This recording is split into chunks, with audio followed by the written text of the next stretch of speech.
पहिले ज्यावेळेस आम्ही युनिव्हर्सिटीची एक्झाम देत होतो, माझा मित्र आहे पांडुरंग कावळे, त्याला माहीतच नव्हतं की ह्या जगात कॉपी इल्लीगल आहे. त्याची कॉपी पकडली तर ती मास्टरला म्हणतो की तुम्ही का पकडता, ती स्क्वॉडचं काम आहे.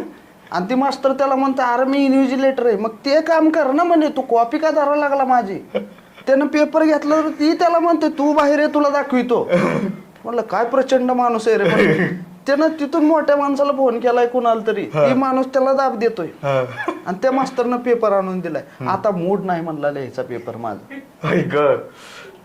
त्यामुळे ही पांडुरंग कावळे माझ्यापेक्षा चांगल्या मार्काने पास आहे अख्खी इंजिनिअरिंग. अगं बाया, आता मला M4 ला 35 मार्क आहेत, काटावर पास आहेत, 53 मार्क आहेत त्याला M4चं फिलिंग येत नसेल बोला, 53 मार्क आहेत. त्यामुळे ही बारीक न बोलणं ही बहुतेक चांगला गुण आहे.